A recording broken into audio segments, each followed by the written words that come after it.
segala yang ku perlu. Kasih-Mu sempurna, nyata dalam hidupku.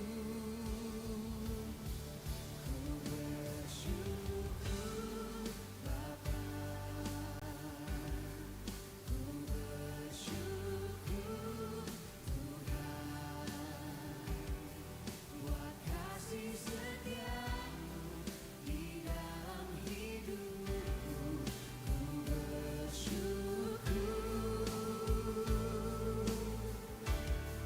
ku bersyukur Bapa, ku bersyukur Tuhan, buat kasih setia-Mu di dalam hidupku. Ku bersyukur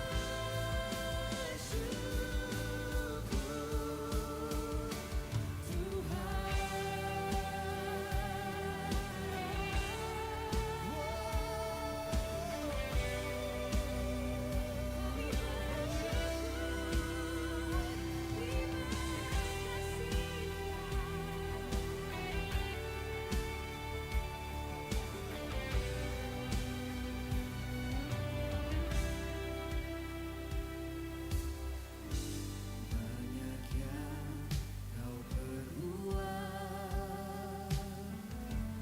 di dalam hidupku. Rencana indah-Mu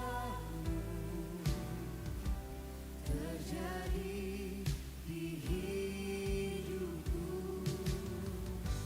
Bapa yang mengerti segala yang ku perlu. Kasih-Mu sempurna, nyata dalam hidupku. Ku bersyukur Bapa,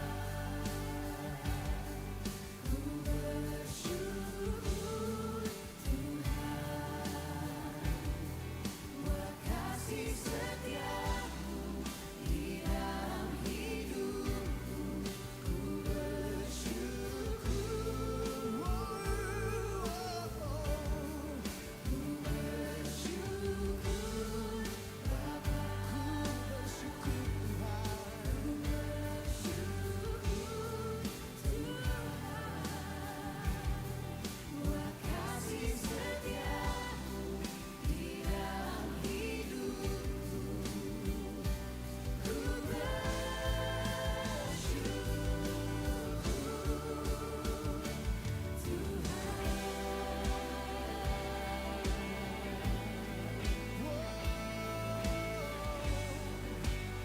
Sekalipun kami di dalam lembah yang gelap, kami tahu kami tidak takut bahaya, karena Engkau Tuhan beserta dengan kami.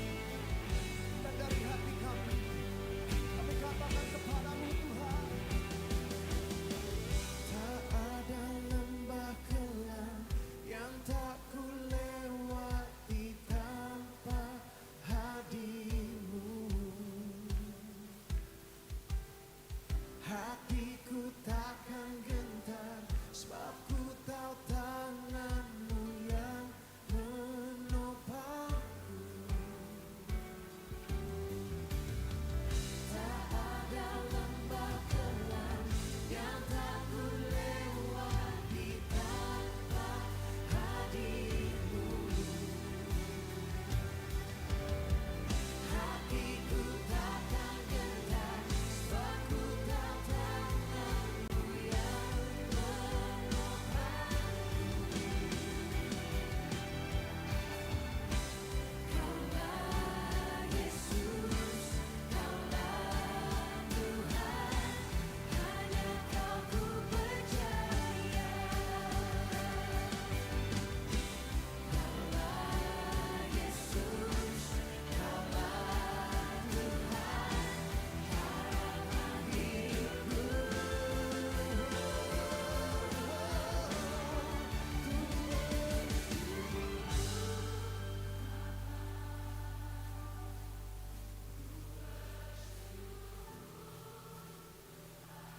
Kami bersyukur Tuhan Yesus.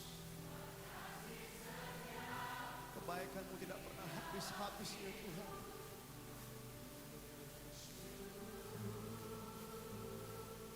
Kami katakan Ku bersyukur Bapa, ku bersyukur Tuhan. ku bersyukur Tuhan. Amin. Buat kasih setia-Mu di dalam hidupku. Ku bersyukur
kesesakanku. Kau beri kedamaianmu dalam keraguan, ku temukan wajahmu.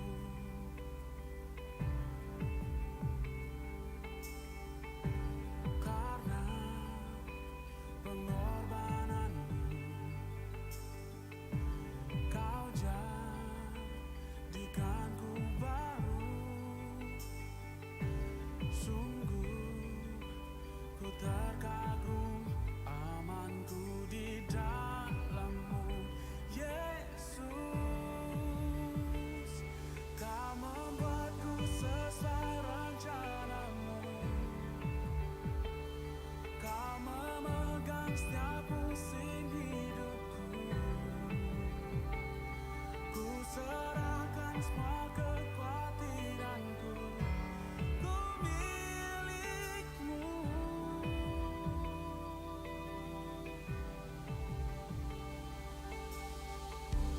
Karena pengorbananmu, kau jadikanku baru. Sungguh ku terkagum,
Selamat pagi, Shalom. Sekali lagi katakan Shalom Bapak Ibu Saudara. Puji Tuhan, kita boleh kembali lagi di tempat ini untuk memuji dan memuliakan nama Tuhan. Namun sebelum kita masuk dalam ibadah kita pada pagi hari ini, mari kita berdoa. Tuhan, saat ini kami mengucap syukur kami boleh kembali lagi berkumpul di tempat ini untuk beribadah kepadamu Tuhan. Kami mohon supaya Engkau memberikan penyertaan pada jalannya ibadah kami Tuhan, dari awal hingga akhir. Urapilah setiap para pelayan-Mu, dan biarlah Roh Kudus-Mu Tuhan mengalir di tempat ini.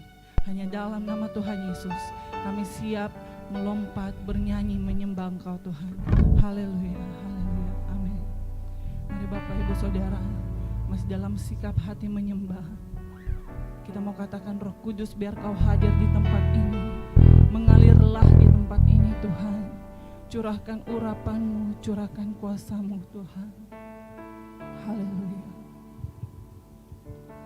Haleluya. Haleluya.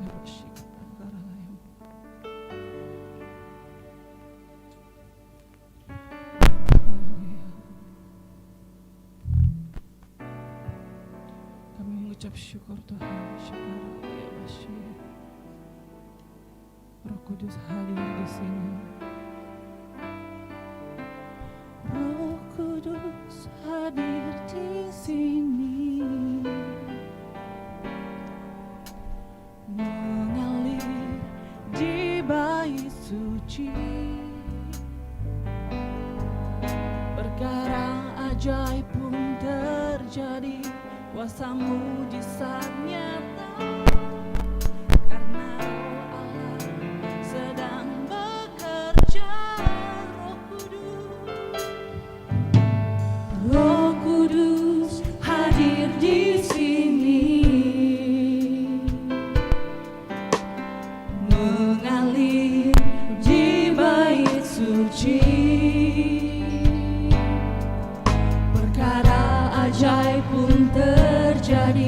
Kuasa mujizat nyata, karena Roh Allah sedang bekerja. Tiada yang mustahil dan tiada yang sukar bila Roh Allah turut bekerja. Tiada yang mustahil bagi orang percaya, karena Roh Allah turut bekerja di antara kita. Dengan penuh hati kita angkat pujian dikatakan, Roh Kudus hadir di sini, mengalir di bait suci, mengalir di bait suci.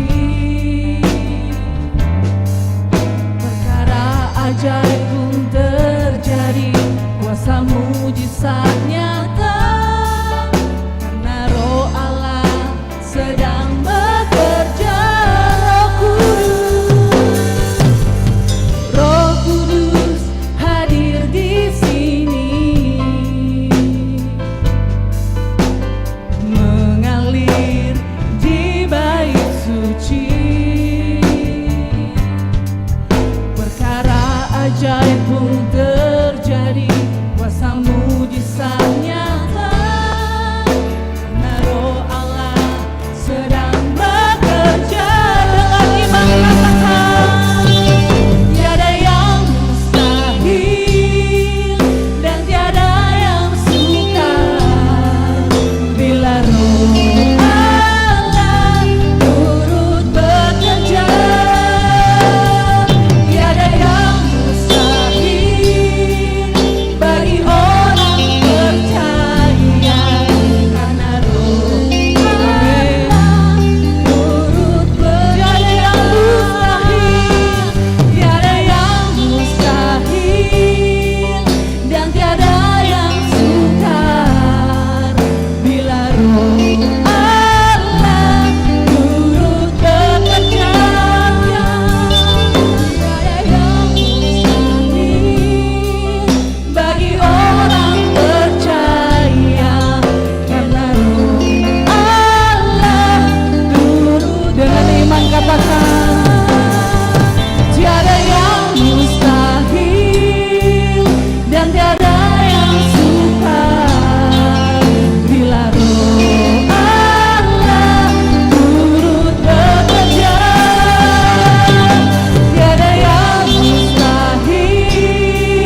berdiri bersama-sama.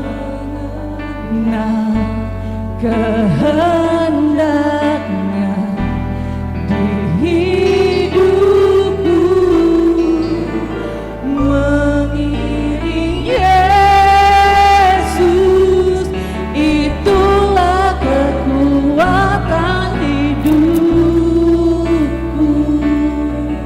Ku yakin anugerahnya mampu jadikan ku hamba yang berkenan selalu mengikut Yesus, itulah kesukaan hati. Amin. Ku lepas semua hakku untuk mengenal kehendaknya di hidupku. Mengiringmu Yesus, Yesus, itulah kekuatan hidupku. Ku yakin anugerahnya mampu jadikan ku hamba yang berkenan. Dengan penuh komitmen kita naikkan pujian ini, sama-sama kita katakan.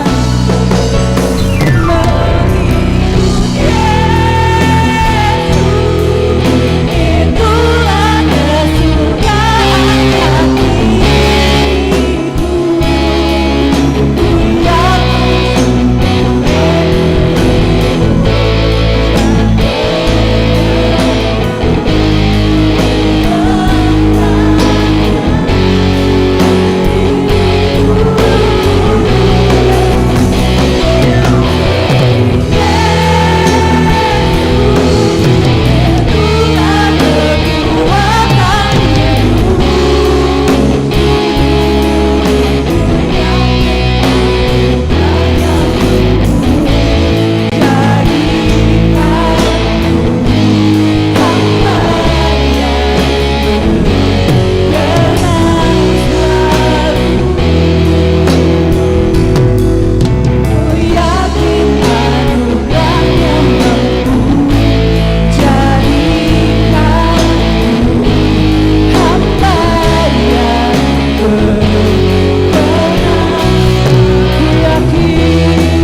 melompat, bersorak bagi nama-Mu Tuhan, Allah kami yang dahsyat.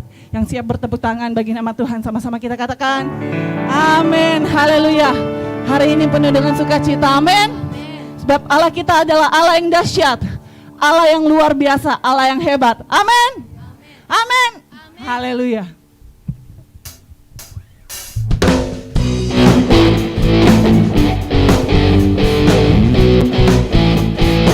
Haleluya, hanya nama-Mu Tuhan yang dapat mulia. Dari utara ke selatan, timur ke barat, katakan. Dari utara ke selatan, terdengar pujian bagi Allah. Dari barat sampai ke timur,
dahsyat, Allah yang luar biasa.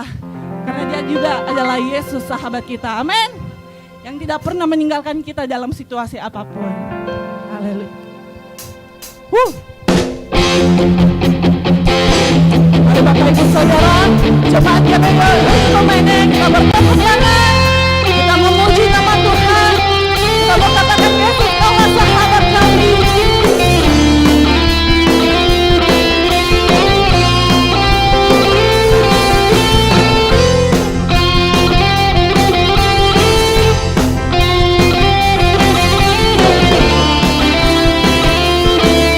Katakan dengan iman, hidup yang kupilih, hidup yang kupilih, membuatku berarti karena siapa? Karena Yesus Tuhan, membuatku berharap yang percaya. Lihat sekelilingku, lihat sekelilingku,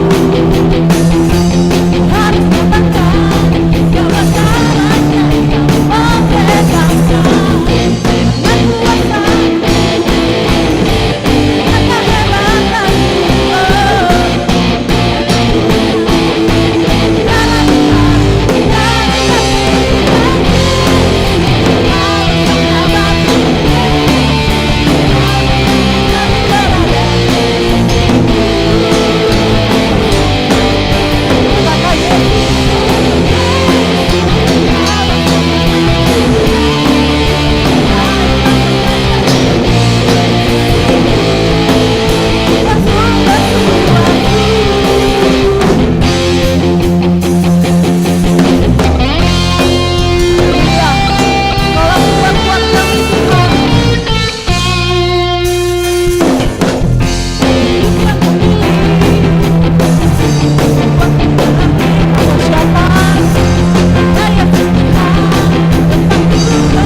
Bersukacita pada pagi hari ini.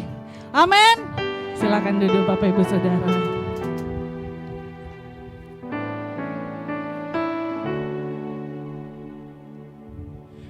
Baik Bapak Ibu Saudara, sebelum kita mendengarkan kebenaran firman Tuhan, di tengah-tengah kita hadir pengantin baru ya, yang kemarin telah melangsungkan pernikahan janji suci di Jakarta pada tanggal 11 September. Dan saya persilahkan kepada kakak saya, Kak Mas Ian, untuk memberikan sepatah dua kata, tiga kata, bahkan satu paragraf. Haleluya.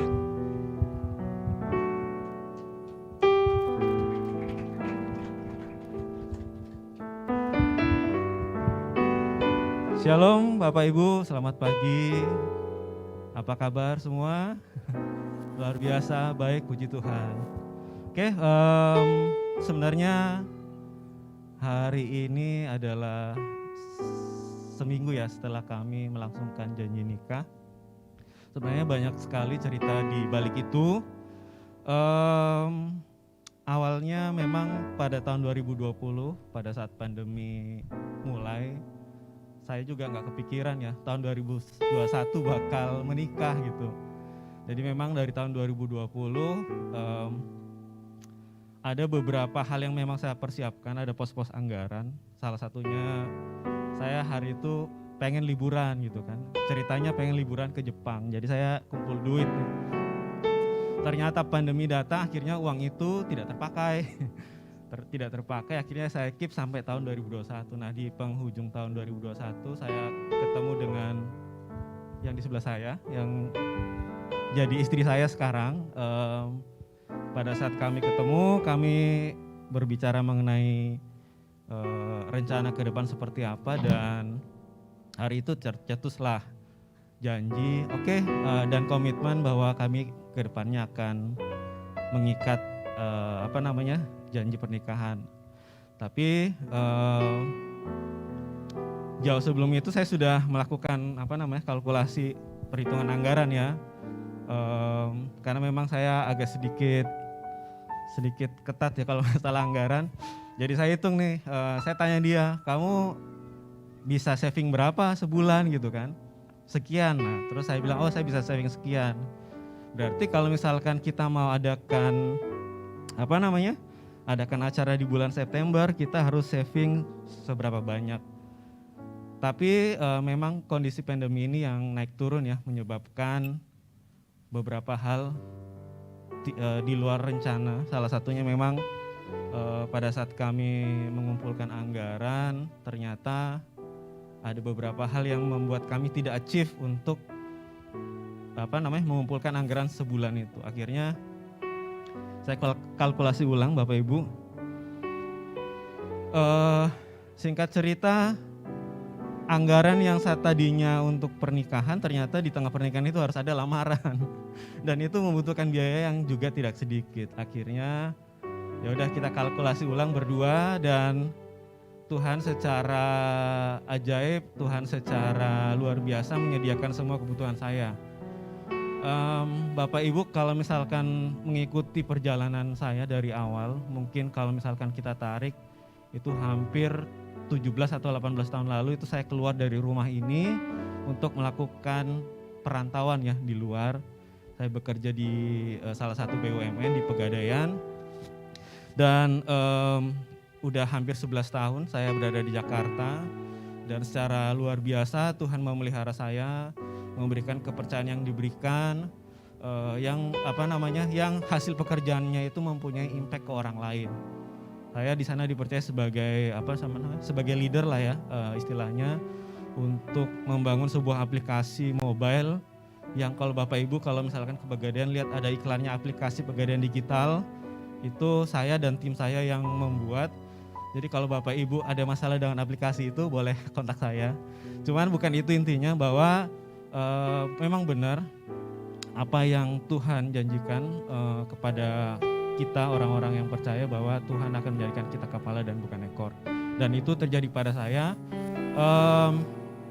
Balik lagi pada saat kami berdua melakukan komitmen, kita mengumpulkan dana. Walaupun mungkin dari kantor saya ada, tapi dari tempat dia yang nggak ada, karena istri saya ini bekerja di sebuah maskapai penerbangan. Kalau istilahnya dia bilang bukan pramugari tapi babugari. Karena memang penghasilan yang dihasilkan biasanya didapat dari jumlah jam terbang. Nah, karena tidak ada jam terbang pada saat pandemi, akhirnya ya udah kita kalkulasi ulang semuanya. Akhirnya singkat cerita, lamaran sudah kami laksanakan di bulan April, kemudian dilanjutkan dengan proses kemarin pemberkatan dan resepsi di bulan September. Secara ajaib Tuhan melangsungkan memberikan kami berkat-berkat yang tidak terduga. Walaupun memang kondisi pandemi saat ini, tapi saya tidak merasa kekurangan. Saya merasa diberkati lewat lewat tangan-tangan orang yang memberi, lewat berkat-berkat Tuhan yang diberi, lewat proyek-proyek yang Tuhan kasih di luar kantor. Saya bisa memenuhi semua kebutuhan saya pada saat kemarin melangsungkan pemberkatan. Oke, mungkin itu ya. Perkenalan selanjutnya mungkin istri saya, cuman dia kayaknya hanya bisa ngomong kalau announcement di pesawat. Jadi saya perkenalkan saja, namanya Atika Kristi, bekerja di salah satu maskapai penerbangan di Indonesia yang warnanya hijau ya. Sebut aja Citylink. Dia sudah bekerja hampir 10 tahun juga ya, jadi dia sudah termasuk senior flight attendant. Jadi kalau misalkan Bapak Ibu naik pesawat Citylink, kalau misalkan warna hijaunya seragamnya hijau tua, berarti itu yang senior. Kalau yang junior itu masih pakai hijau muda ya, dia yang senior. Kami bertemu pertama kali di tempat dimsum. Saya sudah ceritakan ini waktu di pemberkatan juga, kami pertama kali bertemu di tempat dimsum. Saya sengaja nggak makan yang makan cantik ya. Saya makan pesannya ceker ayam. Saya pengen lihat nih cewek kalau misalkan saya makan ceker ayam terus saya buang ampasnya, dia ngerasa jijik apa enggak. Ternyata dia suruh saya nambah gitu kan. Wah, berarti nih cewek bisa nih diajak nikah nih, diajak kawin nih, dia ngelihat hal-hal yang jorok aja dia masih bisa menerima. Akhirnya dari situ kami merasa merasa cocok, merasa nyambung. Ya akhirnya saya beranikan diri ya ketemu sama maminya dulu nih. Terus maminya langsung nembak ke saya, jadi kapan nih gitu kan. Oh iya, ya ditunggu aja tanggal mainnya. Berita pernikahan saya juga ini juga menjadi trending di kantor saya ya Bapak Ibu. Jadi kalau misalkan kemarin pada saat menyebarkan undangan lewat undangan digital, bukannya mereka mengucapkan selamat, tapi mereka kata-kata awalnya adalah akhirnya. Akhirnya lu kawin juga lu. Akhirnya alhamdulillah.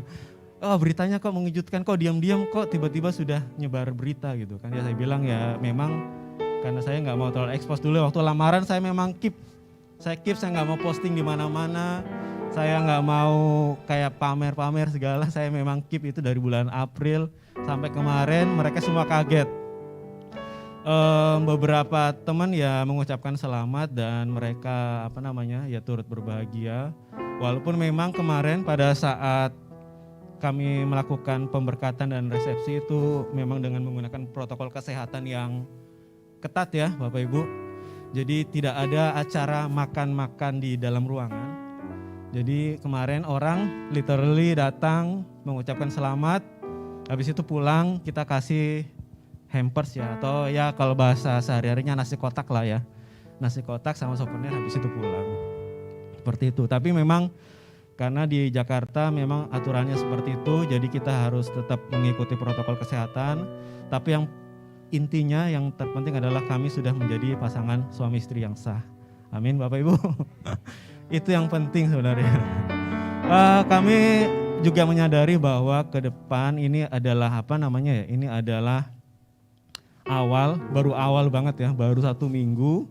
Saya yakin kalau Bapak Ibu yang sudah lama menjalani rumah tangga pasti akan memberikan nasihat, nanti kalau berumah tangga yang sabar ya, kalau bertengkar nanti jangan sampai berlarut-larut ya. Iya, saya dengarkan semua masukan itu. Saya yakin bahwa ini baru awal, masih banyak yang harus kami lalui. Kami juga minta dukungan doa dari Bapak Ibu jemaat di sini supaya di masa yang akan datang kami bisa cepat dapat momongan ya. Jadi istilahnya kejar tayang nih. Kalau orang ini kejar tayang ini kan, kejar tayang udah udah hampir kepala 4 gitu kan. Jadi ya memang itu adalah risiko yang harus saya ambil ketika saya memutuskan sesuatu. Karena memang prinsip saya dulu, saya akan menikah kalau saya menikah bukan karena saya dikejar umur atau sering ditanya-tanyai orang. Saya menikah ketika saya memang siap dan saya memang menemukan orang yang tepat gitu. Jadi Bapak Ibu di sini atau anak-anak muda yang belum menikah, yang di sebelah kiri saya, disegerakan saja. Sebelah kiri ya, kalau sebelah kanan enggak. Cuman yang umurnya itu lebih di atas dari saya 1-2 tahun kalau nggak salah. Disegerakan, kalau saya terus terang sudah terbebas dari bully-bulian itu sekarang. Kalau saya udah bebas ya, disegerakan. Buat teman-teman atau anak-anak muda di sini juga yang masih kuliah dan mungkin baru awal bekerja, tolong direncanakan pernikahannya sedini mungkin, sebisa mungkin, sematang mungkin. Saya jangan ikuti jejak saya ya, karena memang resikonya agak besar, banyak pertimbangan-pertimbangan yang lain. Cuman yang belum menikah, teman-teman yang masih remaja, tetap jaga kekudusan dalam berpacaran, kemudian rencanakan semuanya dengan baik supaya supaya memang kita tidak berbicara ini tapi berbicara hari depan. Saya memang kalau dipikir-pikir ya harus ada beberapa risiko atau konsekuensi yang saya ambil, tapi saya ambil itu sebagai sebagai risiko atau konsekuensi atas hasil keputusan saya di masa yang lalu. Mungkin itu aja Bapak Ibu, saya mungkin agak lama berbicara tapi saya minta dukungan doa dari Bapak Ibu supaya saya tetap diberikan kesehatan, diberikan kekuatan supaya menjalani hidup bersama dengan istri saya dengan bahagia, dengan romantis, dan tentunya diberkati Tuhan. Terima kasih Bapak Ibu, Shalom, Tuhan memberkati. Baik, Tuhan berkati kembali untuk keluarganya. Dan Bapak Ibu Saudara, kita akan lanjutkan, kita akan mendengarkan kebenaran firman Tuhan pada pagi hari ini. Mari kita siapkan hati kita. Terima kasih ya Bapak, Engkau yang selalu kami andalkan Tuhan dalam setiap persoalan hidup kami, dalam setiap apapun yang terjadi dalam kehidupan kami. Hanya Yesus yang kami andalkan, hanya Engkau yang selalu kami nantikan Tuhan. Di setiap persoalan Kau turut bekerja, mendatangkan kebaikan bagi hidupku.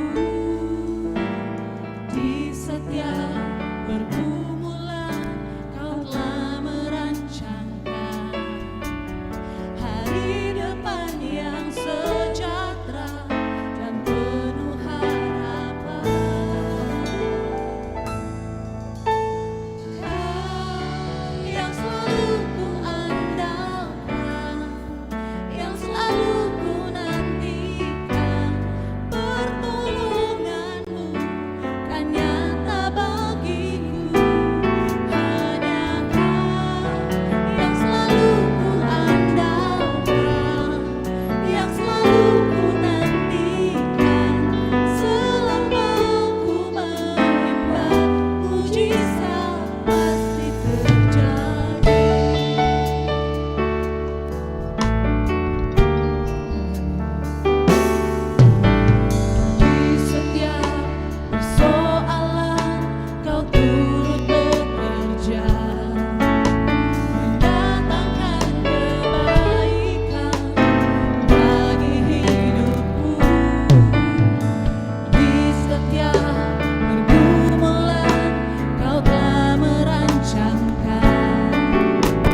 Tuhan yang selalu kita andalkan. Tanda kita mengangkat tangan, tanda kita berserah kepada Tuhan. Amin. Kau yang selalu ku andalkan, yang selalu ku nantikan selama ku menyembah, mujizat pasti selama terjadi.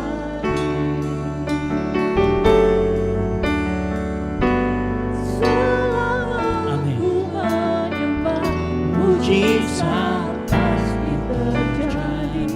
Amin. Kami ucap syukur Tuhan buat pagi hari ini. Kami tahu saat kami mengandalkan Engkau, mujizat Tuhan pasti terjadi. Mujizat Tuhan terjadi di tempat ini. Mujizat Tuhan terjadi bagi setiap orang yang menyaksikan ibadah ini, baik secara onsite maupun online. Kami berdoa Tuhan Yesus, sebentar lagi kami akan mendengarkan firman Tuhan. Tuhan, biar firman itu mengalir menjadi rema dalam kehidupan kami. Berkati hamba-Mu, urapi hamba-Mu yang memberitakan firman Tuhan. Biar apa yang keluar adalah isi hati-Mu. Berkati jemaat-Mu Tuhan, biar jemaat-Mu mengerti firman-Mu. Roh Kudus jamah setiap hati, setiap pikiran kami, agar pikiran kami selalu tertuju kepadamu. Ini yang menjadi doa kami di dalam nama Tuhan Yesus Kristus yang siap mendengarkan firman Tuhan. Sama-sama katakan amin. Mari Bapak Ibu silakan duduk. Shalom. Puji Tuhan. Luar biasa kalau saya lihat wajah-wajahnya, wajah-wajah yang diberkati Tuhan pagi hari ini. Amin. Sebelum saya masuk khotbah, biasa saya umumkan, jangan lupa nanti setelah ini jangan langsung pulang. Karena pengantin baru sudah menyiapkan hidangan buat kita makan santap siang bersama. Sehingga nanti kalau habis doa berkat, mohon langsung doa makan aja ya. Jadi biar cepat, semakin cepat semakin bagus ya. Ikan sepat, ikan gabus gitu ya. Dan yang kedua, seperti biasa, sepertinya zone kita juga sudah ada masalah sedikit karena mungkin nggak cukup channelnya. Nanti kita akan usahakan, kita akan coba beli mixer yang baru yang lebih kompatibel dengan kondisi kita saat ini. Dan yang berikutnya, kami sekeluarga mengucapkan terima kasih buat dukungan Bapak Ibu Saudara sekalian yang mendukung sehingga kakak kami bisa menikah gitu ya. Doanya, dukungannya luar biasa buat keluarga kami di tempat ini. Dan saya pribadi dan seluruh keluarga besar mengucapkan terima kasih buat dukungan jemaat di tempat ini. Oke, kita akan masuk ke khotbah kita, masih sama. Judulnya setiap bulan saya masih mengikuti judul yang diberikan oleh Gereja Betel Indonesia sebagai sinode kita, induk kita di tempat ini. Nah, kalau 2 minggu lalu saya sudah berbicara mengenai yang namanya akhir zaman. Di mana di akhir zaman ini kita tahu ada yang namanya penyesatan, betul ya? Ada yang namanya penyesat, yang pasti kalau ada yang penyesat berarti ada orang yang menyesatkan, ada yang disesatkan. Gitu ya. Nah, kita sudah belajar minggu lalu. Kalau kita belajar saya dari catatan saya, kita ada penyesat akibatnya kedurhakaan bertambah, kasih semakin berkurang. Nah, pagi hari ini saya ingin masuk lebih dalam lagi mengenai hal ini. Nah, seperti yang kita tahu, kita pasti bertanya-tanya, penyesatan itu modelnya seperti apa sih? Nah, puji Tuhan, Tuhan Yesus itu pada kitab Injil Matius, Markus, Lukas, Yohanes, Tuhan Yesus dalam kehidupannya, dalam perjalanannya mengajari murid-murid juga telah mengingatkan kepada murid-muridnya. Nah, kalau Tuhan Yesus mengingatkan kepada murid-muridnya, saya yakin pagi hari ini kita semua juga akan diingatkan. Bentuknya seperti apa sih? Modelnya itu seperti apa sih? Penyesatan itu seperti apa sih? Nah, hal yang menarik dalam menunjukkan bahwa sesuatu itu berbahaya atau sesat, Tuhan Yesus menggunakan sebuah perumpamaan atau menggunakan sebuah perumpamaan yang menyerupai seperti misalkan kita pernah dengar mungkin roti tidak beragi ya, jangan sampai ada ragi ini, ragi itu. Menarik bahwa Yesus menggambarkan sesuatu penyesatan itu sebagai sebuah ragi. Betul? Kalau kita baca semua Injil sinopsis, keempat Injil sinopsis, Tuhan Yesus selalu ngomong masalah penyesatan ataupun sesuatu yang merusak itu sebagai sebuah ragi. Nah, ragi itu saudara-saudara, itu kecil, sedikit. Tapi kalau itu dibiarkan, efeknya berbahaya. Nah, kalau kita bicara juga ragi, Ya, kalau di Galatia 5 itu sedikit tapi menghamirkan seluruh adonan. Ternyata ragi ini juga bisa menular. Gitu ya. Nah, hal yang menarik juga bahwa ragi ini diperingati oleh orang Israel setelah hari Paskah. Itu mereka nggak boleh makan roti beragi, kalau nggak salah 7 atau 8 hari ke depan tidak boleh makan roti yang tidak beragi. Sebagai peringatan mereka keluar dari tanah Mesir. Ya. Apa maksudnya itu? Jadi gini, waktu orang keluar, ragi itu kan dipakai supaya rotinya ngembang, ya benar ya. Nah, pada saat rotinya ngembang, kalau waktu dulu waktu orang Israel keluar dari tanah Mesir, kalau mereka taruh ragi, adonannya akan semakin lama karena harus dibiarin dulu mengembang. Nah, bagi waktu itu nggak ada waktu lagi, kita harus cepat keluar dari tanah Mesir. Nah, itu gunanya, makanya diingatkan waktu itu ada perayaan roti tidak beragi. Kalau kita baca Injil pasti ada ketemu perayaan roti tidak beragi. Nah, itu maksudnya. Nah, Tuhan Yesus menggambarkan penyesatan itu seperti ragi. Ragi ini digambarkan dengan keburukan, kejahatan. Oleh karena itu, makanya nanti kita akan baca di Korintus, dia ngomong gini, oleh karena itu kebenaran kita harus hidup murni, tidak beragi.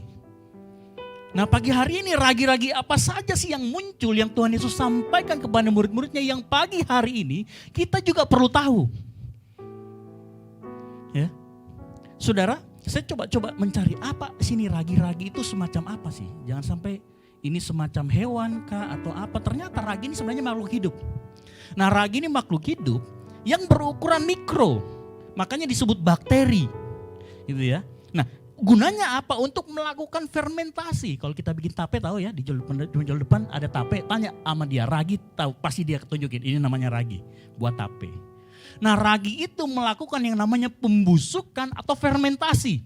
Bahasa gaulnya pembusukan lah ya. Tapi bahasa kimianya yang lebih halus fermentasi. Nanti keluar alkohol. Alkohol memabukkan. Gitu ya. Kemarin kalau lihat status WA saya, anak saya kasih bir bintang, tapi yang 0% saudara. Bukan yang asli gitu ya. Ini ragi itu makhluk hidup kecil. Untuk melakukan pembusukan. Jadi kalau kita bikin tape supaya kan tape dibuat dari singkong, betul ya? Atau memang ada tape yang lain dibuat dari apa? Tape dibuat dari singkong, terus ditaburin, terus ditutup gitu ya, ditunggu berapa hari. Ya kan? Saudara bayangkan kalau orang Mesir keluar dari gitu bikin roti, dibiarin. Fir'aunnya udah bunuh duluan baru bisa keluar kan gitu. Makanya ragi ini apa sih? Nah, kalau ragi rohani, kita bicara tentang pengaruh yang buruk terhadap hal yang rohani tentunya. Ada pembusukan, kalau kita terkena ragi dalam hal rohani, akan ada pembusukan di dalam perkembangan kehidupan rohani kita. Bukannya kita semakin berkembang dalam kehidupan rohani, malah terjadi pembusukan. Pembusukan menyebabkan iman rohani kita itu gak bertumbuh. Akhirnya apa? Tidak ada pengenalan akan Tuhan. Nah, pagi hari ini kita akan belajar ragi-ragi apa saja yang disebut sama Tuhan Yesus sepanjang dia hidup. Dan dia bilang sama murid-muridnya, waspada terhadap ragi ini dan ragi itu. Kita buka Markus 8.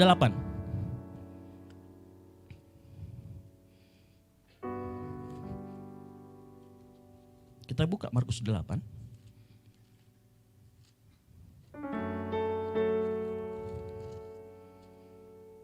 Ayat 14. Saya akan bacakan secara perlahan-lahan. Yang sudah ketemu katakan amin. Tentang ragi orang Farisi dan ragi Herodes. Kemudian ternyata murid-murid Yesus lupa membawa roti. Hanya sebuah saja yang ada pada mereka dalam perahu. Bapak Ibu, sebentar saya diingatkan Tuhan. Bapak Ibu, kalau dalam kita mengiring Tuhan, lalu kebutuhan kita tinggal sedikit. Ya, roti kita tinggal satu. Mungkin kita punya banyak kebutuhan. Kebutuhannya bukan keinginan, kebutuhan. Percaya, kalau bareng sama Yesus Tuhan akan ngomong, tidak tahukah kamu bagaimana 3.000 orang itu saya beri makan? Tidak tahukah kamu 5.000 orang saya beri makan? Saudara Bapak Ibu, cerita Tuhan Yesus memberi makan itu 2 kali. Pertama 4.000 ya? 4.000, yang kedua 5.000. Jadi kalau ceritanya itu memang 2 kali ya. Nah, pada saat diceritakan gini, saya teringat kalau Bapak Ibu saat ini mengalami kekurangan roti, kehidupan finansial Anda terpuruk, jangan ragu datang kepada Yesus. Amin. Ayat pertama dia ngomong, dia cuman bawa, murid-murid Yesus hanya bawa 1 roti. Lalu Yesus memperingatkan mereka, perhatikan, katanya berjaga-jagalah dan awaslah terhadap ragi orang Farisi dan ragi Herodes. Maka mereka berpikir-pikir dan seorang berkata kepada yang lain, itu dikatakannya karena kita tidak mempunyai roti. Dan ketika Yesus mengetahui apa yang mereka perbincangkan, ia berkata, mengapa kamu memperbincangkan soal tidak ada roti? Belum jugakah kamu faham dan mengerti? Telah degilkah hatimu? Kamu mempunyai mata, tidakkah kamu melihat? Dan kamu punya telinga, tidakkah kamu mendengar? Tidakkah kamu ingat lagi pada waktu aku memecahkan 5 roti untuk 5.000 orang, dan berapa bakul penuh potongan-potongan yang kamu kumpulkan? Jawab mereka 12 bakul. Dan pada waktu 7 roti dan untuk 4.000 orang itu berapa bakul penuh potongan-potongan roti kamu kumpulkan? Jawab mereka 7 bakul. Lalu katanya kepada mereka, masihkah kamu belum mengerti? Pagi hari ini pesan Tuhan pertama buat kita semua, kalau kita kekurangan datang pada Tuhan. Tuhan selalu ngomong, kalau Anda merasa saat ini ada beban finansial, ada beban apapun itu, utang apapun itu, Tuhan ngomong, kamu gak percaya, saya sudah memenuhi kebutuhan 3.000, 4.000 orang. Saya sudah memenuhi kebutuhan 5.000 orang. Apalagi kalau cuma kamu sendirian, amin. Pagi hari ini Tuhan ingatkan, ayat yang pertama, luar biasa Tuhan kita, amin. Yang kedua, kalau kita bicara tentang ragi, Alkitab mencatat, di ayat ini, di pasal ini, ada 2 ragi. Yang pertama, ragi orang Farisi. Nah ini perhatikan, ragi orang Farisi itu lebih cenderung kepada pembusukan karakter ilahi. Ya, pembusukan karakter ilahi. Kenapa? Saudara tahu ragi orang Farisi itu seperti apa? Ragi orang Farisi itu ragi yang dimiliki oleh orang pemuka agama. Jadi ragi orang Farisi ini adalah ragi orang yang merasa paling benar. Sehingga dia berhak menghakimi orang lain. Ada urutan di situ ya. Jadi kalau orang sudah merasa paling benar, sudah melakukan segalanya, sudah dipikirnya berkenan, maka step yang berikutnya dia akan mencoba menghakimi orang lain. Mau bukti? Kita buka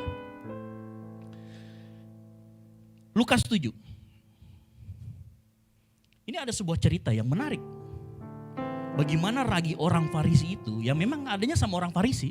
Jadi gini Bapak Ibu, kalau saya katakan tentang ragi orang Farisi, bukan berarti semua orang Farisi itu jahat ya. Jadi istilah ragi Farisi ini diberikan istilah oleh Yesus karena kebanyakan saat itu orang Farisi bersikap seperti itu. Jadi karena nanti ada yang tanya saya, tapi kan kita disuruh kalau kehidupan agamu tidak lebih daripada ahli Taurat dan orang Farisi, lah kan kita harus mirip orang Taurat. Jadi begini, yang dimaksud dengan jadi orang Farisi pada saat itu sikapnya ini seperti ini gitu loh. Jadi ini hanya istilah ya, bukan menghakimi orang Farisi semuanya salah. Nah kalau kita baca Lukas 7, saudara kalau lihat Lukas 7, Lukas 7 ayat 36 ya.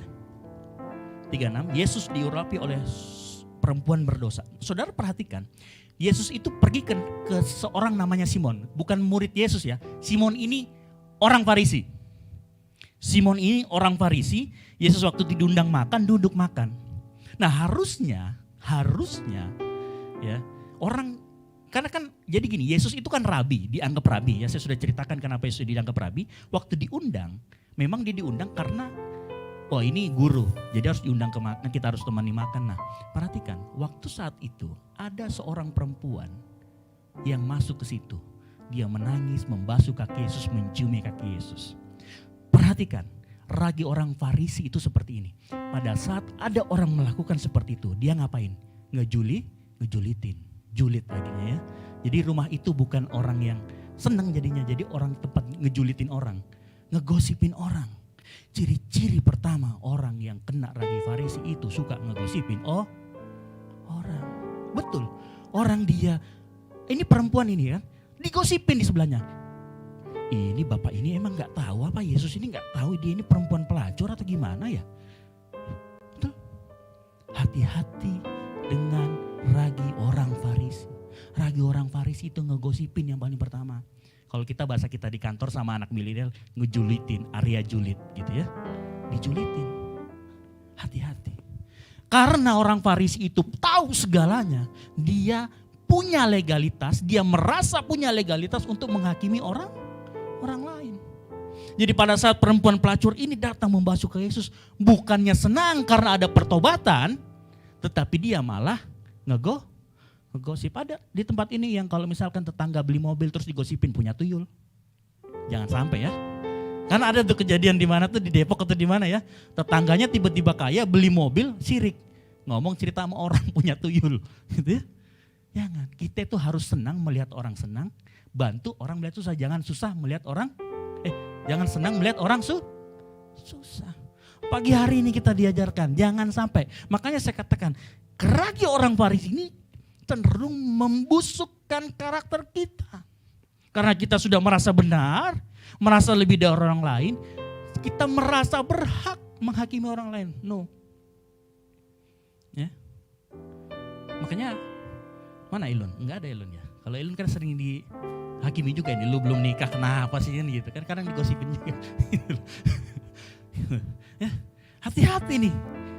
Lagi orang Farisi. Contoh ini Simon orang Farisi, bukannya seneng ngelihat ada orang bertobat, Yesus seneng. Tapi dia malah berpikiran lain. Ini hati-hati. Kalau kita seperti itu, kalau kita di kantor lihat ada orang mobil baru terus kita gosipin, oh dia ini dari korupsi apa, hati-hati. Jangan sampai ragi orang Farisi itu sudah ada dalam diri kita. Kita nggak sadar. Pembusukan itu sudah dimulai. Ada lagi contoh yang lain, Lukas 18. Ini sengaja sambil contoh yang ini kan biar saya agak sedikit besar kepala. Ya kalau ini. Ya kan? Kalau sudah lihat judulnya pasti sudah tahu, wah ini sengaja ngambil yang ini gitu ya. Ya tahu ya kenapa saya ngambil Lukas 18 ayat 10 sampai 13 ya. Perumpamaan tentang Farisi dan pemungut. Nah gitu. Sudah ngerti kenapa saya harus keluarin ayat ini gitu ya. Biar agak naik dikit. Gitu. Lihat perbandingannya. Kalau Bapak Ibu baca, ada dua orang Farisi dan pemungut cukai gitu ya. Yang satunya berdiri agak jauh, dia ngomong saya orang berdosa. Saya gak layak Tuhan.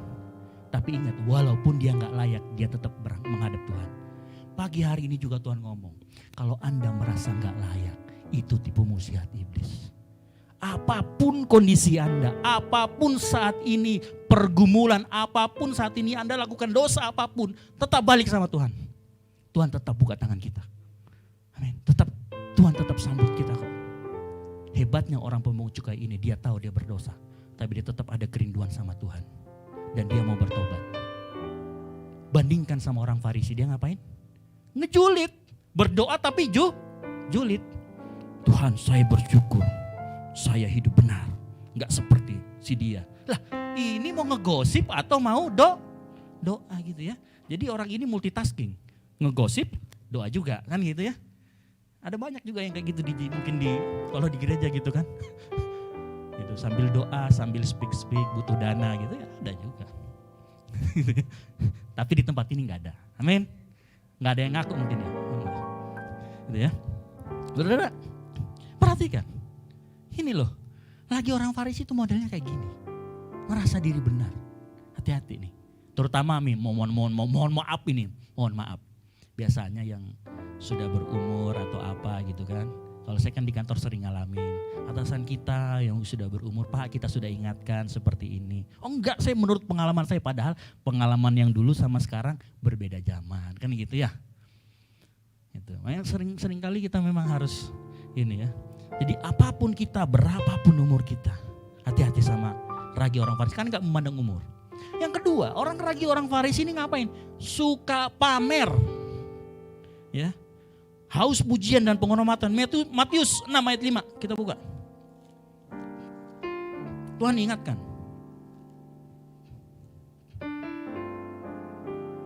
Matius 6. Dan apabila kamu berdoa, janganlah berdoa seperti orang munafik. Mereka suka mengucapkan doanya dengan berdiri dalam rumah-rumah ibadat dan pada tikungan-tikungan jalan raya supaya mereka dilihat orang. Aku berkata kepadamu, sesungguhnya mereka sudah mendapat upahnya. Hati-hati. Nah, ragi orang Farisi itu Tuhan Yesus juga ngomong disebut dengan kemunafikan orang Farisi. Jadi ada ayatnya ya. Nanti coba buka saya lupa ayatnya itu. Di Lukas 12 deh. Nanti buka bahwa Tuhan Yesus menegur bahwa ragi orang Farisi kemunafikan orang Farisi. Nah mereka ini ngapain? Mereka tuh selalu menunjukkan bahwa mereka tuh orang Farisi. Pakaiannya harusnya jubah panjang, harus ada jumbai-jumbainya. Terus harus mengucapkan doa, harus teriak. Ini, seperti ini supaya dilihat orang. Sama seperti nanti kalau Bapak Ibu Saudara baca di Matius 23. Matius 23 ayat yang ke-13 sampai 14. Dikatakan gini kan, dikatakan demikian, 23 ayat 13. Celakalah kamu hai orang ahli-ahli Taurat dan orang-orang Farisi. Hai kamu orang-orang munafik, perhatikan. Ahli Taurat dan orang Farisi disetarakan dengan orang munafik. Sebab kamu menelan rumah janda-janda sedang kamu mengelabui mata orang dengan doa yang panjang-panjang. Sebab itu kamu akan menerima hukuman yang lebih berat.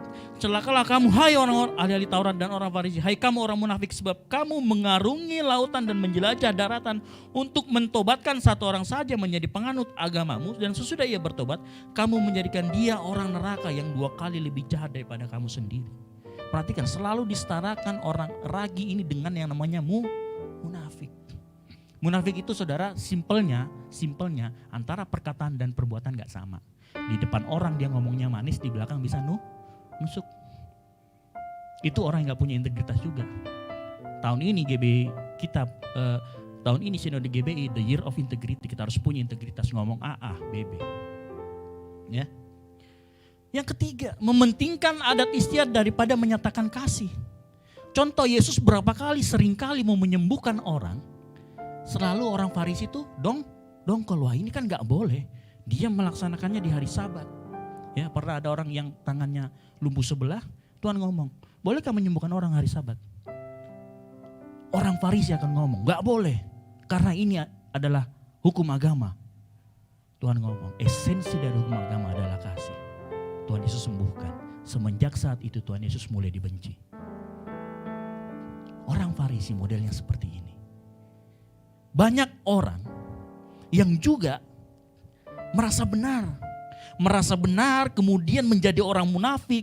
Dengan merasa benar dia punya legalisasi untuk menghakimi orang lain, untuk menyombongkan diri. Nah ini yang harus kita hindari. Ragi orang Farisi yang pertama, lebih cenderung kepada pembusukan karakter kita. Hati-hati. Ya, ragi orang Farisi ini. Makanya kita mohon sama Tuhan untuk Tuhan jadikan kita bait suci Tuhan yang benar. Amin.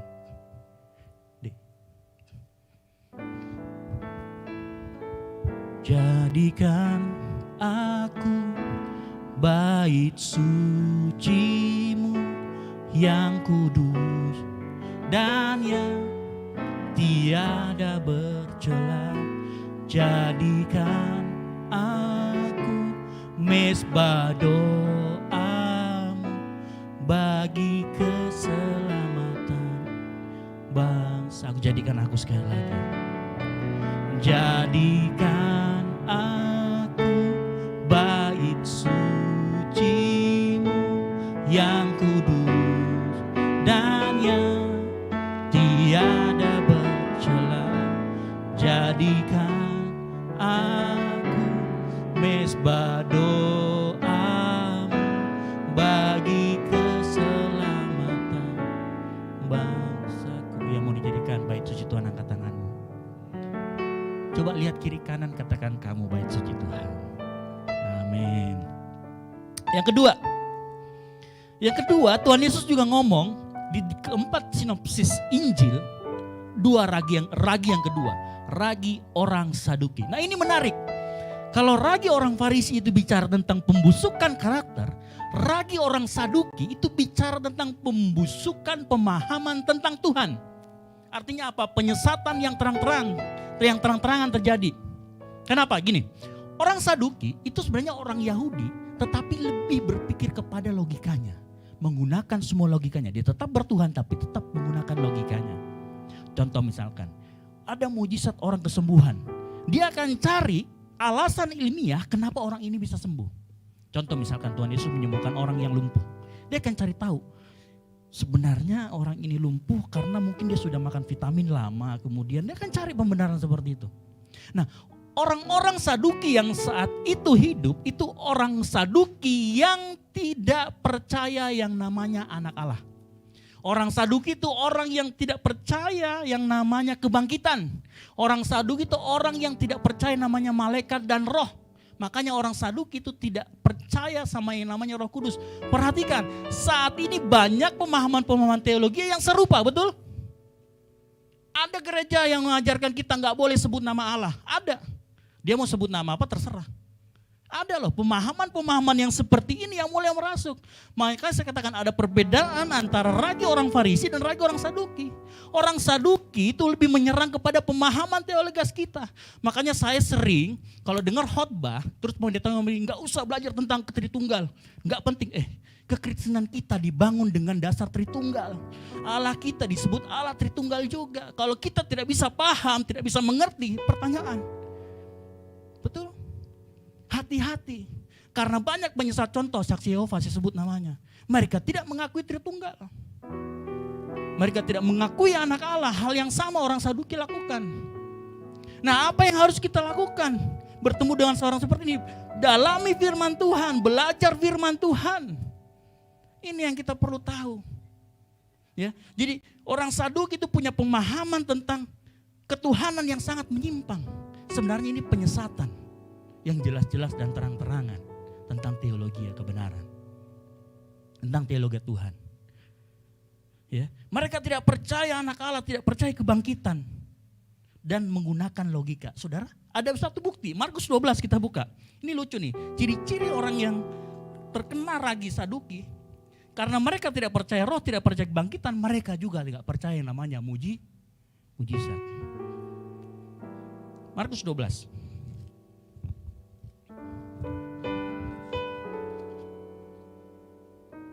Ayat 18 sampai 27. Nah, hal yang menarik, nanti saya akan bahas dari ayat sebelumnya.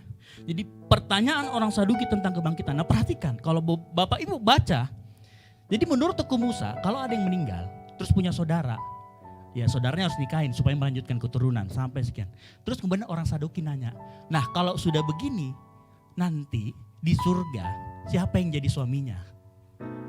Mereka mencoba menggunakan apa yang terjadi di dunia dimasukkan di dalam konteks surga. Betul? Tuhan Yesus ngomong, di surga tidak ada namanya kawin, mengawin, orang hidup seperti malaikat. Betul, penyesatan saudara. Hati-hati. Ajaran saksi Yehova ngomong gini, Yesus itu bukan Tuhan. Yesus itu adalah salah satu Tuhan. Tuhannya huruf kecil.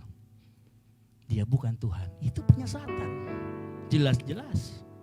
Makanya Bapak Ibu ya kalau ketemu saksi Yehova ya, mereka ciri-cirinya tuh kalau masuk ke rumah, Bapak Ibu nentang, besok dia datang lagi. Bawa yang lebih tinggi. Oh, harus diyakinkan terus. Dan mereka itu lebih jago berbuat kasih daripada kita mungkin yang ini ya.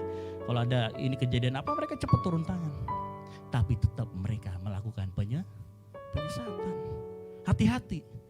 Ragi orang Saduki itu berbicara tentang pemahaman kekristenan kita. Makanya kita bikin PA, kita bikin apa? Ikuti. Ya. Cenderung mereka menggunakan akal logika. Terus tidak mengerti tapi sok tahu. Nah, yang paling membahayakan adalah bersikap skeptis atau bersikap nggak percaya sama namanya Roh Kudus. Mereka nggak percaya mujizat. Ada orang yang kayak gitu ya. Lihat mujizat orang itu tangan rebah, pasti didorong sama pendetanya ini. Pasti ada talinya di belakang ditarik-tarik ini. Ada yang model seperti itu. Tapi ada juga yang palsu gitu ya. Habis itu orang Saduki, perhatikan, karena orang Saduki bermain di area logika, mereka tidak pernah berani bermain di area iman. Makanya mereka gak percaya kesembuhan.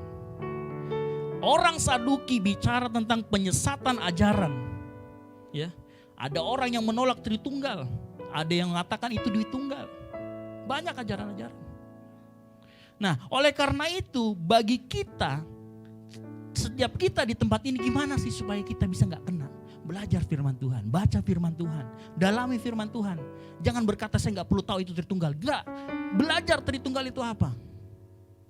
Itu dasar kekristenan saudara. Belajar kalau Yesus disebut anak Allah itu artinya apa? Nanti jangan sampai saudara berpikir anak Allah itu oh berarti ada ibunya, ada bapaknya, salah juga itu. Ya, belajar. Kenapa Yesus disebut dengan anak Allah? Kenapa Yesus disebut dengan firman Allah? Belajar. Ini kalau kita mau terhindar dari ragi orang Saduki. Karena berat kalau saudara kalau sudah kena ini. Ya, berat ini. pembusukan dari sisi pemahaman teologi. Ya. Nah, orang Saduki biasanya juga tidak punya yang namanya pengalaman pribadi dengan Tuhan. Karena dia nggak percaya apa-apa, nggak percaya roh, nggak percaya ada kebangkitan, mereka seringkali tidak punya pengalaman pribadi dengan Tuhan. Saya yakin di tempat ini banyak orang sudah ngalamin pribadi dengan Tuhan, amin. Dan saya yakin dan percaya nggak ada yang kena di sini. Oleh karena itu tetap, tapi bukan berarti nggak kena, ke depan-depan nggak kena. Tetap kita harus terus dalamin. Setiap ada ajaran baru kita lihat, bertentangan nggak dengan firman Tuhan. Baca firman Tuhan. Media sekarang Bapak Ibu Saudara sekalian terbuka lebar bicara tentang firman Tuhan. Amin. Ingat, perhatikan yang saya garis bawahi, ingat, kita membela iman, bukan menyerang iman orang lain. Kita mau belajar firman Tuhan untuk dapat kita menguatkan iman kita, amin. Bukan menyerang orang lain. Makanya aneh, orang Saduki itu seringkali gak percaya mujizat. Jadi mereka gak pernah ngalamin yang namanya mujizat, kasihan ya. Saya gak tahu, mungkin dari 3.000, 5.000 orang itu mungkin harusnya ada juga orang Saduki di situ ya, makan, harusnya ngalamin mujizat itu. Cuman mereka setiap ngalamin mujizat, mereka akan mencari tahu alasan ilmiahnya terjadi ini seperti apa. Dan biasanya orang Saduki ini orang kaya. Karena orang kaya, bangsawan-bangsawan. Karena mereka sudah bisa mencapai kekayaan atau sesuatu yang dipandang tanpa harus ngalamin mujizat. Ini biasanya orang seperti ini. Ada sebuah lagu yang menarik, mungkin jarang Bapak Ibu dengar ya. Tolong, saya agak kurang hafal, cuman saya tahu nadanya. Lagu Insinyur Niko, mujizatmu tetap ada. Ku yakin akan firman-Mu Tuhan, kuasa-Mu tak pernah berubah. Selama matahari masih bersinar, ku tahu mujizat-Mu tetap ada. Ref. Yesus, Yesus, ku percaya mujizat, mujizat ada di tempat ini. Ku disembuhkan, ku dipulihkan. Yesus, ku percaya.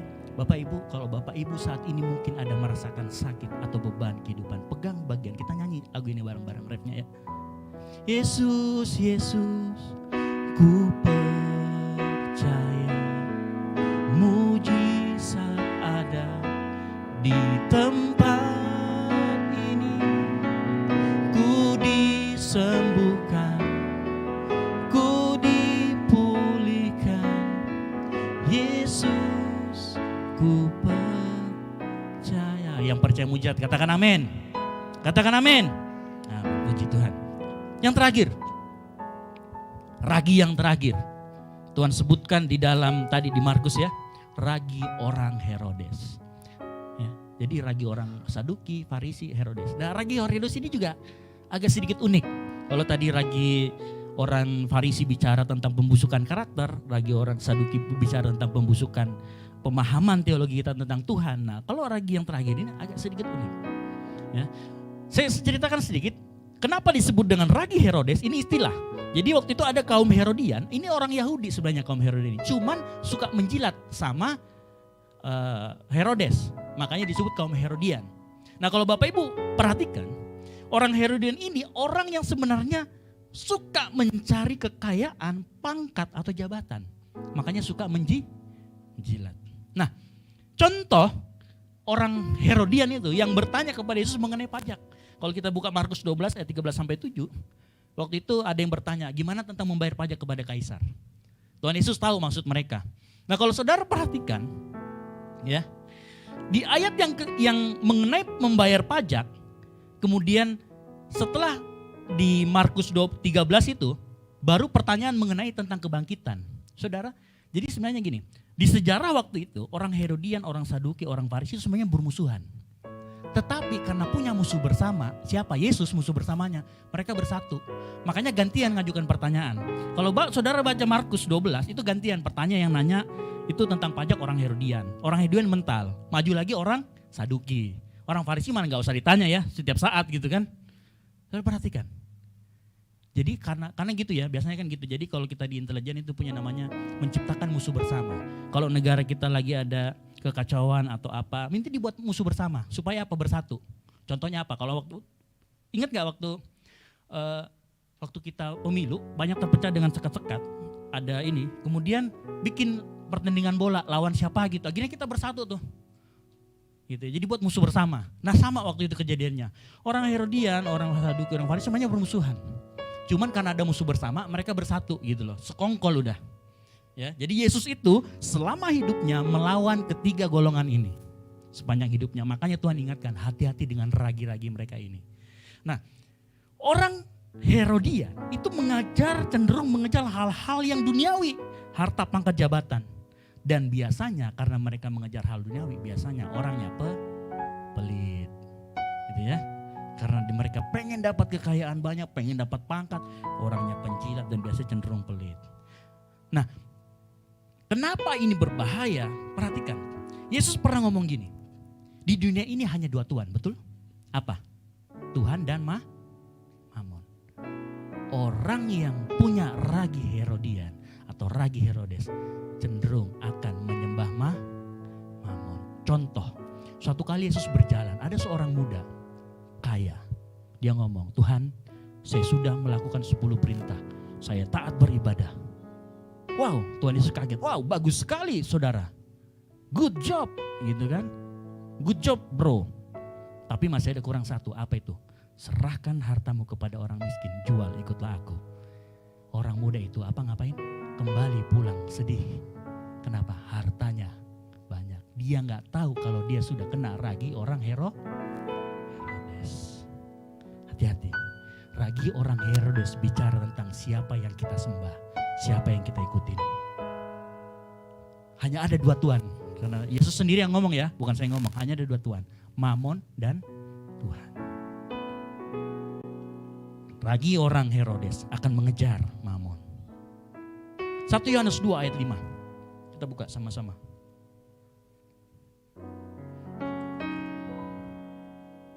1 Yohanes 2.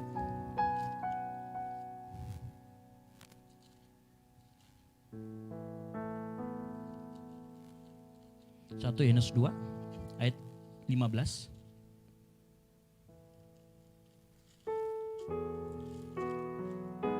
Saya akan bacakan, yang sudah ketemu katakan amin. Janganlah kamu mengasihi dunia dan apa yang ada di dalamnya. Jikalau orang mengasihi dunia, maka kasih Bapa tidak ada di dalam orang itu. Sebab semua yang ada di dalam dunia, yaitu keinginan daging dan keinginan mata serta keangkuhan hidup, bukan berasal dari Bapa melainkan dari dunia. Bapak Ibu, ayat ini bukan bicara bahwa kita anti dengan yang namanya dunia. Ayat ini gak bicara Bapak Ibu dilarang untuk kaya.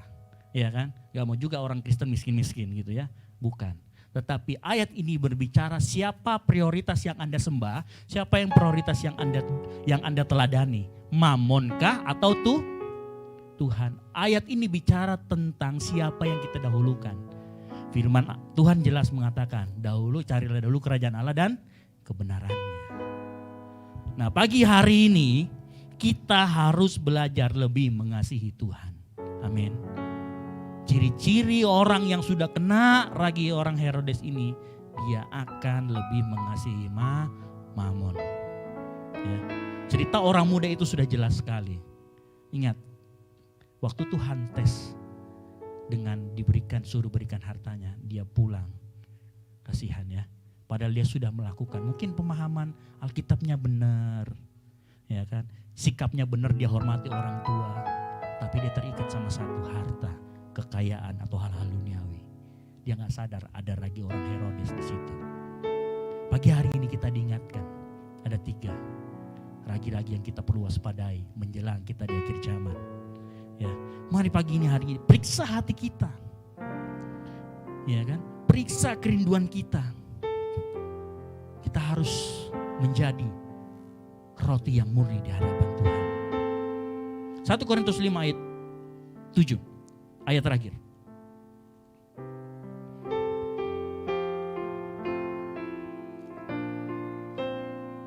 Satu Korintus 5.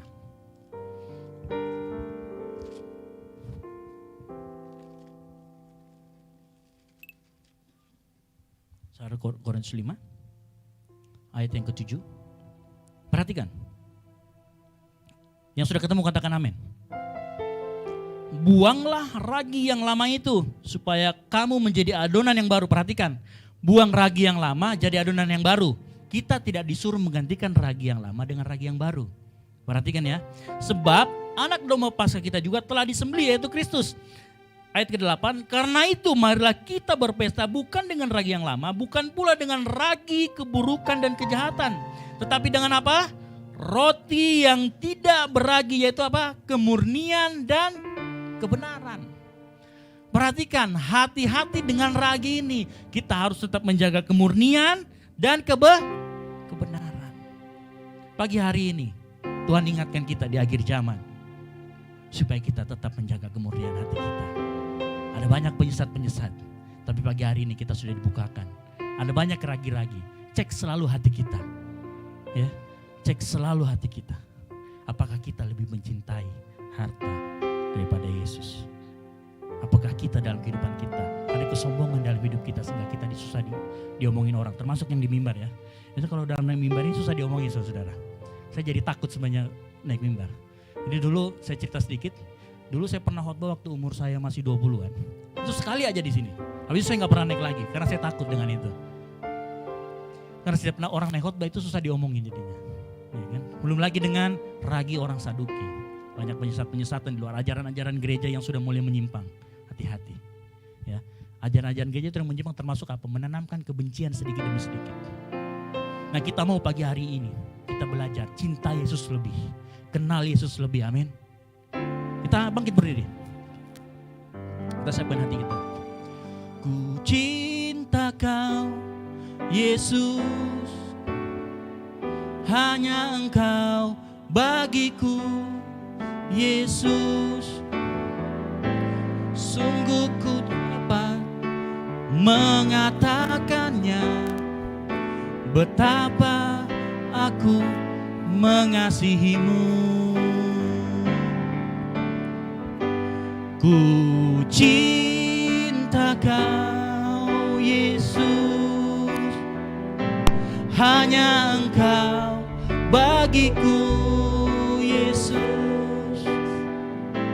Sungguh ku rindu mengatakannya, betapa aku mengasihimu.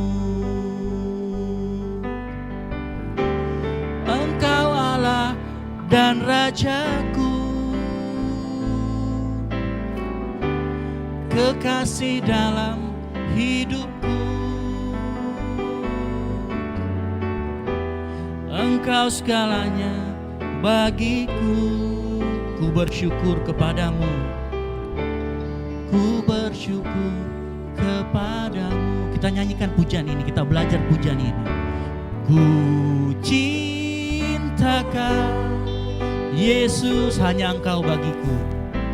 Hanya engkau bagiku Yesus. Sungguh ku rindu mengatakannya, betapa aku mengasihimu. Engkau Allah dan Rajaku. Amin. Jadikan Tuhan dan Raja, kekasih dalam hidupku. Engkau segalanya bagiku. Ku bersyukur kepadamu. Engkau Allah dan Rajaku. Katakan engkau Allah dan Raja, kekasih dalam hidupku. Engkau segalanya bagiku. Ku bersyukur, ku bersyukur kepadamu. Bapak Ibu Saudara sekalian, ragi orang Farisi, ragi orang Saduki, dan ragi Herodes. Hati-hati dalam kehidupan kita. Satu hal yang Tuhan tuntut pada setiap kita pagi hari ini yang hadir, baik secara online maupun yang onsite saat ini. Tuhan ingin supaya Tuhan dijadikan raja dalam hati kita. Sehingga apapun yang kita lakukan, kita dahulukan apa yang menjadi kehendak Tuhan. Amin. Saat kita lakukan ini, apa yang menjadi kehendak Tuhan. Firman Tuhan ngomong, mintalah apa saja yang kamu beri akan kuberikan. Mujizat kesembuhan, mujizat finansial Tuhan akan berikan. Amin. Jadikan Tuhan raja dalam kehidupan kita. Tanyakan pujian ini. Ku cinta Kau Yesus, hanya Engkau bagiku. Yesus, sungguh ku rindu mengatakannya. Betapa aku mengasihimu. Engkau Allah dan Rajaku. Katakan kekasih dalam hidupku. Engkau segalanya bagiku. Ku bersyukur kepadamu. Katakan Engkau Allah dan Rajaku, kekasih dalam hidupku. Engkau segalanya bagiku. Ku bersyukur kepada. Biar cuma Tuhan katakan pujian ini, Engkau Allah dan Rajaku, sambil angkat tangan. Engkau Allah. Yes, ini pengakuan kita Bapak Ibu Saudara sekalian. Kekasih dalam hidup. Amin. Katakan Yesus segalanya bagi kita. Bagiku ku bersyukur. Biar jemaat Tuhan sekali katakan, Engkau Allah dan Rajaku. Engkau Allah dan Rajaku. Kekasih dalam hidupku. Pandang Yesus sebagai Tuhan dan Rajamu. Bagiku ku bersyukur kepada. Sekali lagi katakan, Engkau Allah dan Rajaku. Amin. Kekasih dalam hidupku. Amin.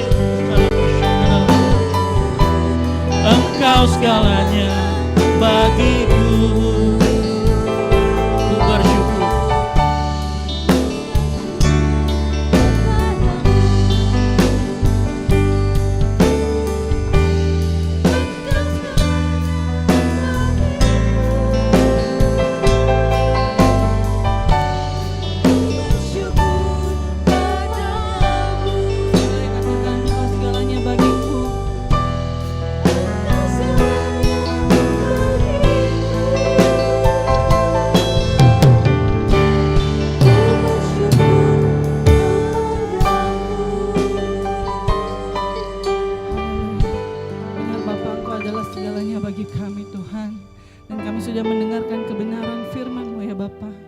Biarlah Tuhan firman yang telah kami dengar boleh menjadi rema dalam kehidupan kami sehari-hari.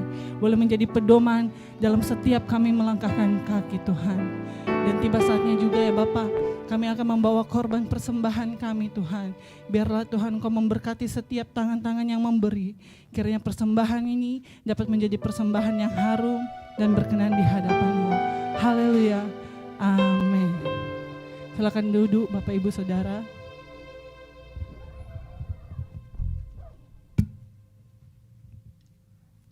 Baik Bapak Ibu, kita akan memberikan korban persembahan. Selamat memberi, Tuhan Yesus memberkati.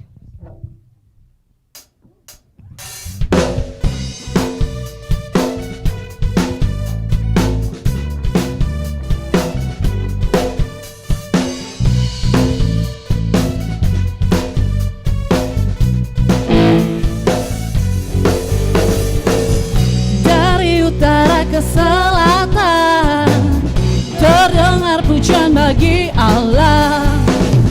Dari barat sampai ke timur, nama Yesus disanjung tinggi. Dari pulau-pulau, lembah-lembah, gunung-gunung yang tinggi, kemuliaannya disaksikan, kebesarannya diceritakan. Yesus, Yesus, nama Yesus disanjung tinggi. Dari pulau-pulau, lembah-lembah, gunung-gunung yang tinggi. Bapak Ibu yang sudah memberikan persembahan, mari kita bangkit berdiri. Seluruh bumi sujud menyembah, tinggikan nama-Mu. Allahku dahsyat berkuasa. Seluruh bumi sujud menyembah. Allahku dahsyat. Allahku dahsyat berkuasa. Seluruh bumi sujud menyembah, tinggikan nama-Mu. Allahku dahsyat berkuasa. Seluruh bumi sujud menyembah, tinggikan nama-Mu. Allahku dahsyat berkuasa. Seluruh bumi sujud menyembah, tinggikan nama-Mu. Allahku dahsyat. Seluruh bumi sujud menyembah, tinggikan nama-Mu. Tinggikan nama-Mu. Tinggikan nama-Mu. Tinggikan nama-Mu. Allahku dahsyat. Haleluya. Silakan duduk Bapak Ibu Saudara. Haleluya. Baik, sebelum kita mengakhiri ibadah kita pada pagi hari ini, mungkin ada di antara Bapak Ibu, saudara-saudari yang baru pertama kali hadir, boleh lambaikan tangannya. Boleh kita bangkit berdiri bersama-sama, kita akan berdoa.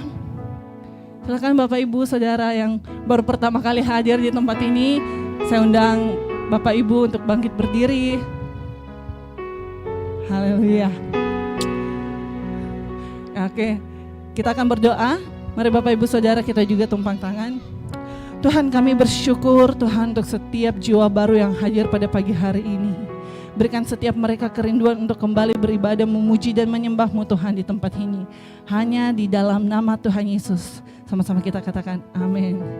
Selamat datang di GBI Oikomene Bapak Ibu Saudara Saudari. Haleluya. Baik, untuk pengumuman sepekan, tidak ada kegiatan kecuali ibadah youth di tempat ini hari Jumat jam 7 malam. Hari Jumat di tempat ini jam 7 malam ibadah youth. Dan hari Sabtu doa puasa di tempat ini jam 3 sore. Kemudian dilanjutkan jam 7 malam latihan profetik. Kemudian hari Minggu kembali lagi kita beribadah di Pakato jam 7 pagi dan jam 9 di tempat ini. Demikian informasi yang saya sampaikan. Mari kita tutup ibadah kita pada pagi hari ini. Saya mengundang Bapak Ibu Jemaat kita semua untuk bangkit berdiri.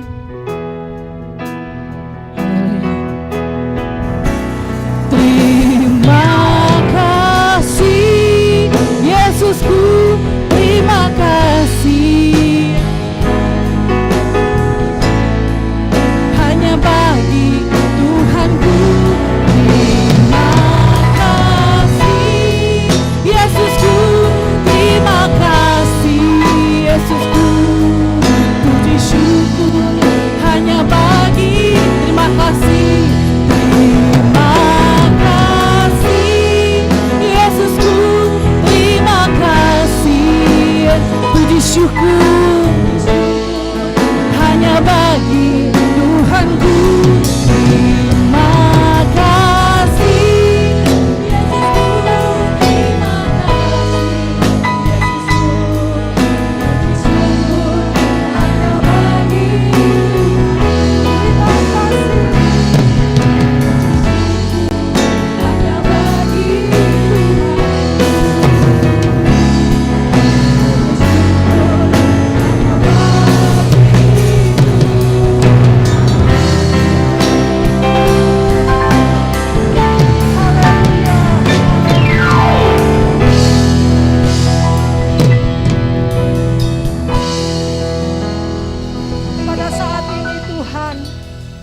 hati kami melimpah dengan ucapan syukur. Sebab Tuhan itu sangat baik bagi kami. Saat ini kami akan menaikkan doa syafaat kami kepada Tuhan. Kiranya Tuhan mendengar dan menjawab segala doa kami, seturut dengan kehendak-Mu di dalam hidup kami. Kami berdoa untuk bangsa dan negara kami, Tuhan. Penuhi dengan kemuliaan-Mu. Penuhi Indonesia dengan kemuliaan-Mu, Tuhan. Biarlah setiap lutut bertelut menyembah-Mu di negeri ini. Dan setiap lidah mengaku bahwa hanya Engkau Yesus Kristus Tuhan Juru Selamat bagi Indonesia. Kami berdoa buat pemimpin-pemimpin bangsa kami. Mulai dari Bapak Presiden, Wakil Presiden beserta semua jajarannya berada di pusat maupun di seluruh Indonesia.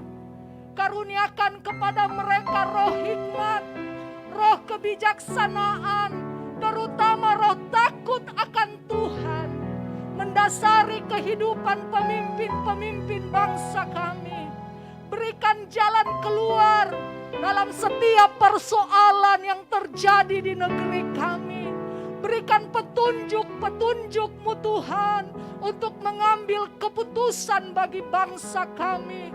Sehingga setiap pemimpin kami boleh bekerja dengan penuh rasa tanggung jawab, terutama takut kepada Tuhan. Terima kasih Tuhan.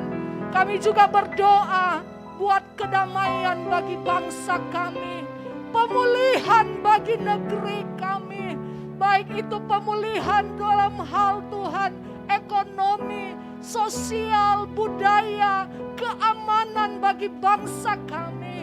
Tuhan pulihkan, Tuhan berkati, sehingga Indonesia penuh dengan kemuliaan Tuhan. Indonesia bermazmur bagi Allah, Indonesia memuliakan Tuhan. Terpujilah nama-Mu Tuhan. Kami berdoa juga buat pemimpin-pemimpin rohani kami. Mulai dari Ketua Sinode GBI, baik yang ada di pusat maupun yang ada di daerah di seluruh Indonesia. Tuhan berkati mereka. Berkati juga akan Ibu Gembala di tempat ini beserta dengan anak-anak, mantu dan juga cucu-cucu yang ada. Pakailah pemimpin-pemimpin gereja-Mu, pemimpin-pemimpin rohani kami menjadi alat yang diberkati oleh Tuhan, menjadi teladan, menjadi berkat bagi semua orang, di mana lewat kehidupan mereka menjadi saksi yang hidup, yang menceritakan tentang perbuatan Tuhan yang ajaib dan luar biasa. Terima kasih Tuhan. Kami juga berdoa kepada-Mu buat jemaat GBI Ekumene yang ada di tempat ini. Tuhan berkati kami. Biarlah sukacita damai sejahtera Tuhan itu terus memenuhi kami. Biarlah kami tetap setia dan tetap taat kepada Tuhan. Jikalau ada jemaat-Mu yang sakit, jikalau ada jemaat-Mu yang memikul beban berat, jikalau ada jemaat-Mu yang berduka, kami berdoa di dalam nama Tuhan Yesus Kristus. Tuhan berkati, Tuhan jawab jemaat-Mu seturut dengan segala apa yang mereka pergumulkan di dalam kehidupan mereka. Sehingga ada kesaksian-kesaksian hidup yang mereka boleh ceritakan Tuhan dari bibir mulut mereka. Dan mereka boleh mengakui bahwa Engkau Allah yang tidak pernah meninggalkan kehidupan mereka. Terpujilah nama-Mu. Kami juga berdoa buat setiap pelayan-Mu yang ada di tempat ini. Sebagai apapun mereka di dalam pelayanan, pakailah menjadi alat yang diberkati. Sebagai perpanjangan tangan Allah untuk menyatakan perbuatan-Mu dalam kehidupan mereka. Tuhan, pulihkan hidup para pelayan-pelayan-Mu yang ada di tempat ini. Pakai di dalam pengurapan kuasa-Mu. Biarlah lewat kehidupan mereka sehari-hari boleh mencerminkan kasih Kristus, menyatakan perbuatan Allah yang ajaib dan luar biasa kepada semua orang. Terima kasih Bapa. Kami juga berdoa buat lingkungan yang ada di sekitar dimanapun kami berada. Berkati dan pelihara di dalam kasih-Mu. Pakai hidup kami seluruh jemaat-Mu boleh menjadi berkat bagi orang-orang di sekitar kami, di mana kami boleh menyatakan kasih Kristus kepada orang lain melalui perkataan kami, melalui perbuatan kami. Kami boleh menyatakan bahwa Engkau ada di dalam kami, Engkau yang bergerak, Engkau yang berkarya dalam hidup kami, sehingga orang lain boleh menikmati Tuhan melalui kehidupan kami umat-umat-Mu Tuhan. Terima kasih Tuhan. Kami juga berdoa kepadamu buat kemajuan GBI Ekumene yang ada di tempat ini. Tuhan berkati, biarlah semakin maju, semakin bergerak, semakin maju di dalam Tuhan, di dalam menantikan kedatangan Tuhan yang kedua kalinya. Kami tetap setia, kami tetap taat. Roh Kudus, beri kami kemampuan untuk terus melakukan apa yang Engkau kehendaki di dalam hidup kami. Terpujilah nama Tuhan, kekal untuk selama-lamanya. Di dalam nama Tuhan Yesus Kristus, Tuhan mendengar doa syafaat kami. Haleluya. Mari Bapak Ibu, kita angkat tangan menerima berkat daripada Allah Bapa. Haleluya. Turunlah atas kita sekalian berkat damai sejahtera, berkat sukacita, berkat keberhasilan, berkat kekuatan yang luar biasa. Turun di atas setiap pribadi, di setiap rumah tangga kita. Kita akan tetap kuat, sehat, keluar masuk pintu rumah kita akan diberkati oleh Tuhan. Terima kasih ya Bapak. Terima kasih, haleluya. Haleluya. Kita angkat tangan di hadapan Tuhan dan kita terima berkat. Turunlah atas kita sekalian berkat damai sejahtera, sukacita dalam hidup kita. Keluar masuk pintu rumah kita diberkati oleh Tuhan. Di dalam nama Tuhan Yesus Kristus, kita akan mengakhiri ibadah ini dengan mengucapkan, Bapa kami yang di surga, dikuduskanlah namamu, datanglah kerajaanmu, jadilah kehendak-Mu di bumi seperti di surga. Berikanlah kami pada hari ini makanan kami yang secukupnya, dan janganlah membawa kami ke dalam pencobaan, tetapi lepaskanlah kami daripada yang jahat. Karena Engkaulah yang mempunyai kerajaan dan kuasa dan kemuliaan sampai selama-lamanya. Bersama-sama kita katakan amin.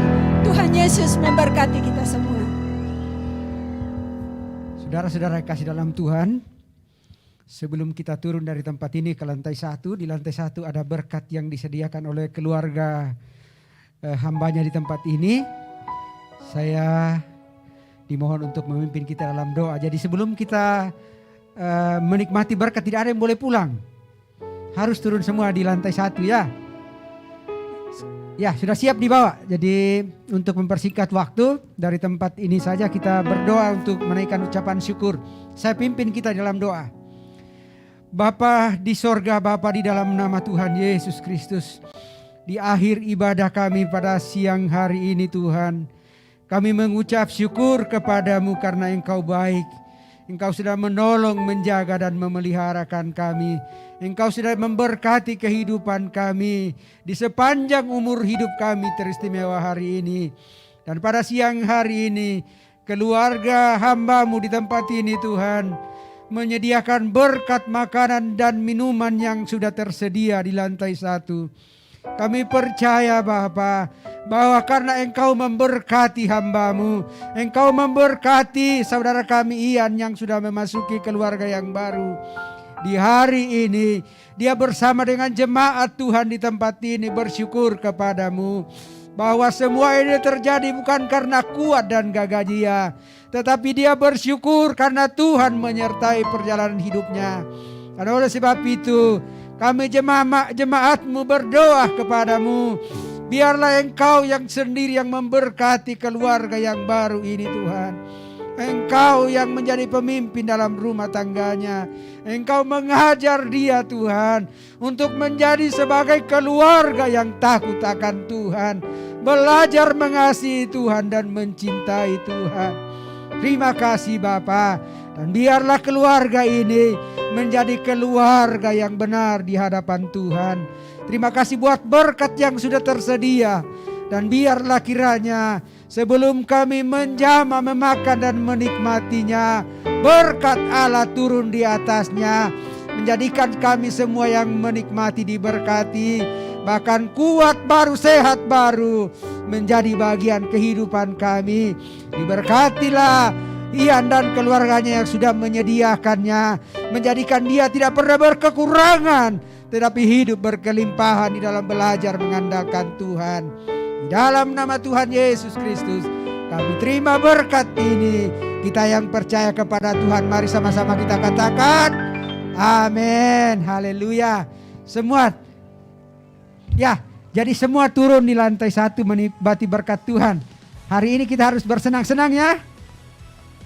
Oh, duduk dulu. Ada yang dibagikan ya. Semua dapat. Haleluya.